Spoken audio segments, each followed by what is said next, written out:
This is the Investor Connect podcast program. I'm Hall T. Martin. I'm the host of this show in which we interview angel investors, venture capital, family offices, private equity, and many other investors for early stage and growth companies.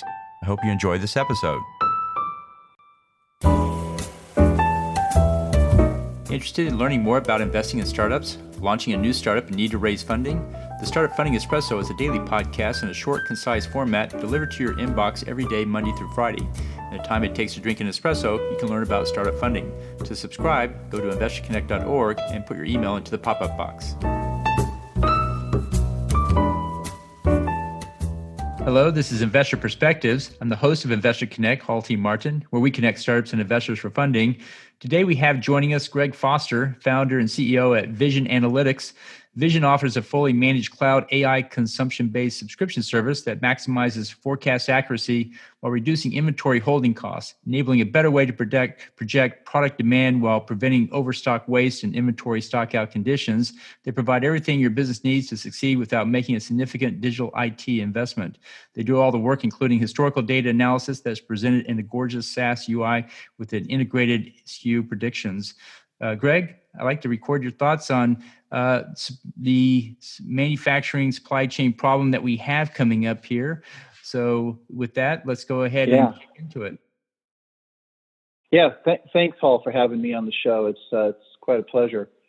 So I think I'd just like to maybe jump in and just say that, even before, we had our Black Swan event with COVID, I think that we really serve the entire supply chain. We've chosen to focus in on primarily wholesale distributors, but we're right next door to manufacturers and retailers. And it's really the same challenge. Before COVID-19 hit, they were still struggling with a lot of changes in product SKUs, CPG demand. And you've seen it in the meatless industry, and you've seen it in organic products.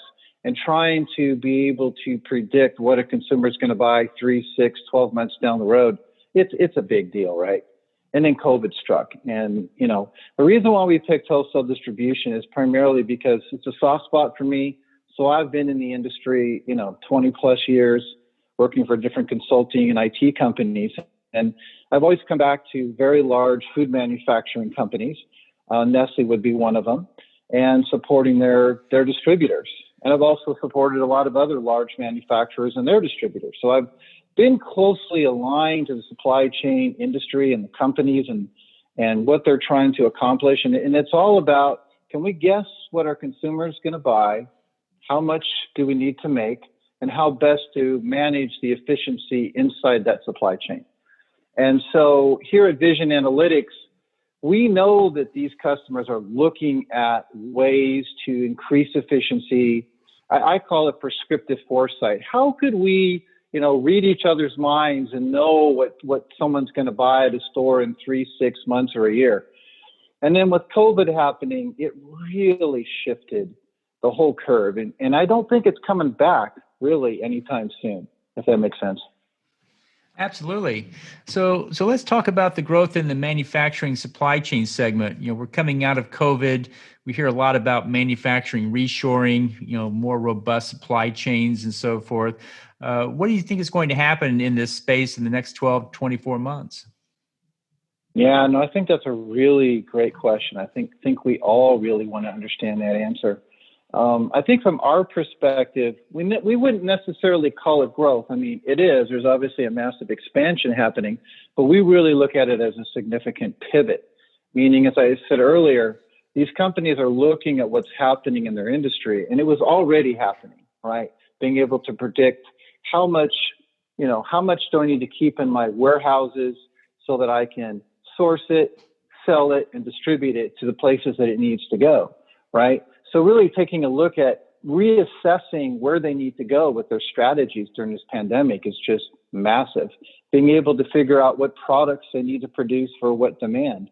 And I think what we're going to see in this pivot is that more warehouses will be positioned closer to the consumer. And I think that will make them more lean and more efficient, which makes it even more essential that they're able to manage that inventory and those holding costs.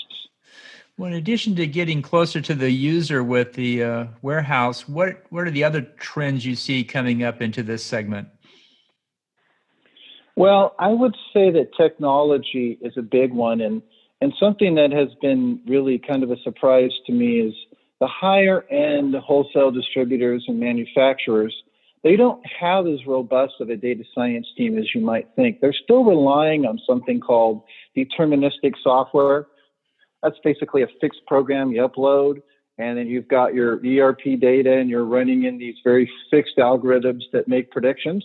And I think that before COVID and this massive shift in consumer products, again, meatless and all the organic products, I think they were getting by okay. I don't think they were great. I mean, our statistical numbers show the average customer is probably around, 68%, 65%. Some are much lower in their forecast accuracy. So that means in order for them to be able to really hit that 99.9% fill rate that they're trying to make sure that they're never understocked, their accuracy levels are off, so they're constantly having to overstock. So what they really need is new technology. They need to begin to embrace artificial intelligence as a way to find these patterns and look into the future and make better decisions and reduce some of these challenges. So what role does I think that's what it is.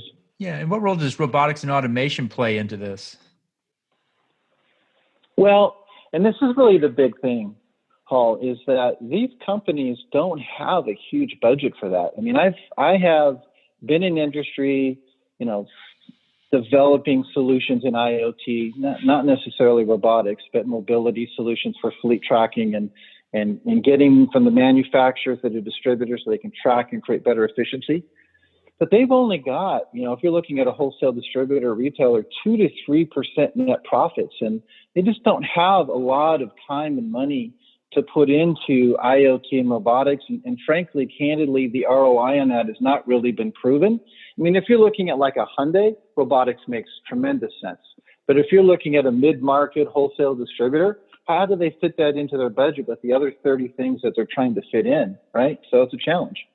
Right. And so what's going to make for a successful company in this segment? What do they have to do to win the business?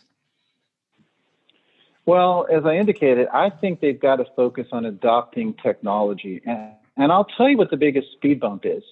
A lot of these wholesale distributors and even some retailers, like if you look at Slater Brothers and companies like that, they've been doing the same thing pretty well for a really long period of time. These are sometimes family-owned companies.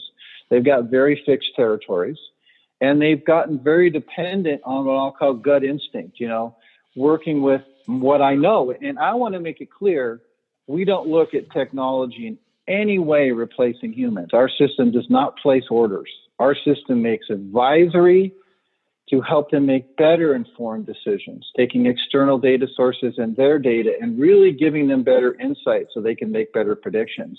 And so I think for them to be successful, they're going to need to open up their minds to a new way of doing it without necessarily replacing people or changing any of their internal processes, just really investing to get better insight and better information. So what's your participation in this segment so far? Yeah, no, that's a really great question. So we're obviously an early stage startup.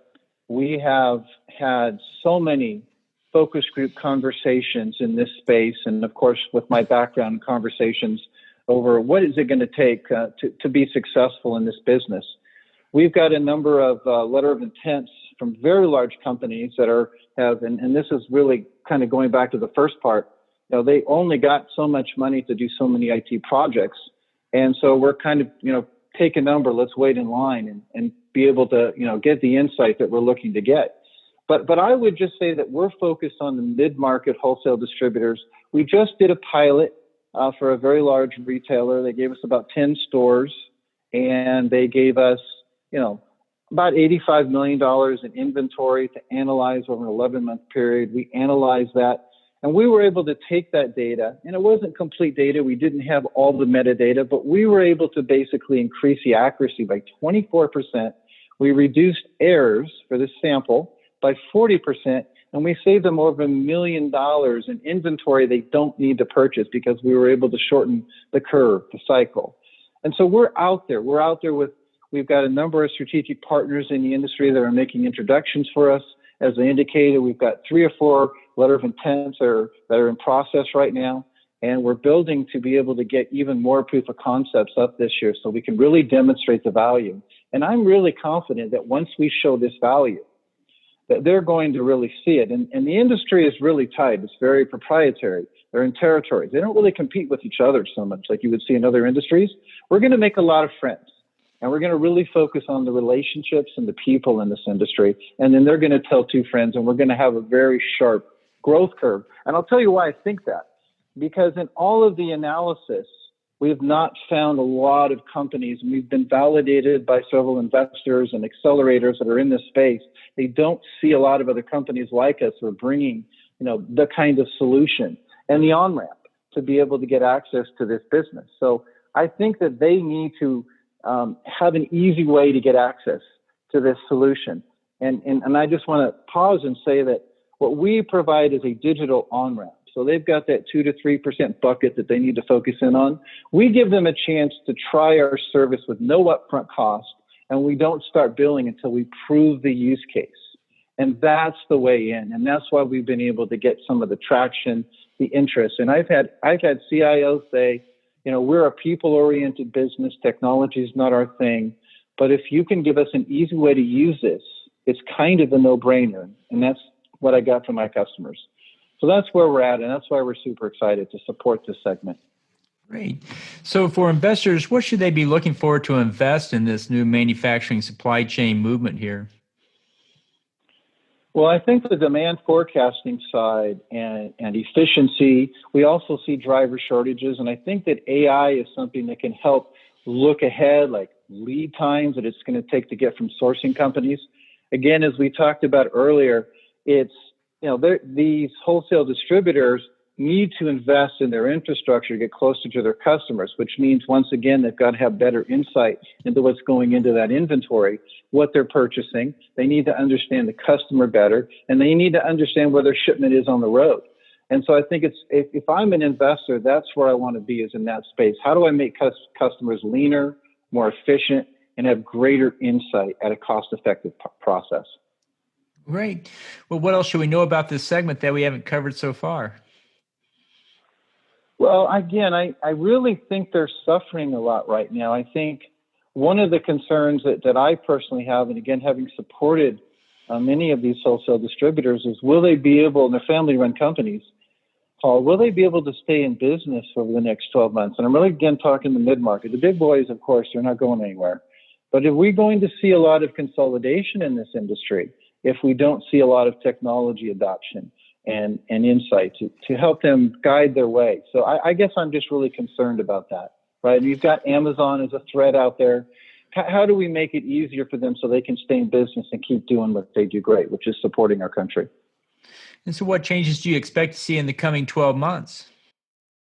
Well, I think there's a lot of trepidation, like if you're looking at the vaccinations that are taking place, and some of the stimulus money that's coming in and the restrictions that are starting to get lifted. I think the question is, what's the new normal going to look like? I mean, we saw massive shifts from retail to consumer. We saw products that customers started changing their buying habits. And what we've known, what we know from previous types of situations, obviously we've never had a black swan like this, is that sometimes when you make a shift, you don't always go back to the way things were. And so if you understand chaos theory, and this is the reason why it's so important to have more information, we don't know what's going to happen over the next 12 months. Is a variant going to sneak in and we have another spike and have to slow down again? So it's like, how can we create a way to get that prescriptive foresight? How can we help them have that foresight so they can begin to make changes and be very adaptive to the marketplace? I think that's really critical. Great. In the last few minutes that we have here, what else should we cover that we haven't? I think it's been a pretty thorough conversation. I really can't necessarily think of anything else we've missed. Anything you think you'd like to ask me? Well, we hear a lot about supply chain visibility being a big issue that came up in the COVID pandemic, not knowing where it was, when it was coming, and so forth. And then you hear a lot about automation and trying to COVID-proof the business. So if we're in lockdown, the machines still keep rolling and the supply still keeps coming through. But what do you think is the secret sauce to making all of that work? Is it automation? Is it supply chain visibility? And how would you rank order those? Yeah, I really think it is. I think it comes down to operational efficiency and visibility. And I think, again, this is where the challenge is in the supply chain, there's not been a lot of innovation. People have talked, as you mentioned, robotics and IoT. But again, unless you're a really big manufacturer, I'm not sure that that's a really great play. Now we've got driver shortages. Now we need to really know where our fleet is. Again, coming back to the whole lead times of being able to pick up from the sourcing company. So there must be a way that we can automate this. So yes, it's absolutely automation and visibility. But again, not at the expense of the worker, not at the expense of the people. It's how can we give them an easy to use system that they can start to be able to track all of these different systems without having to spend a tremendous amount of money, right, in their IT infrastructure. Sounds good. Well, appreciate you taking time to join us today and hope to have you back for a follow-up soon. Well, thank you so much for having me. I really enjoyed it.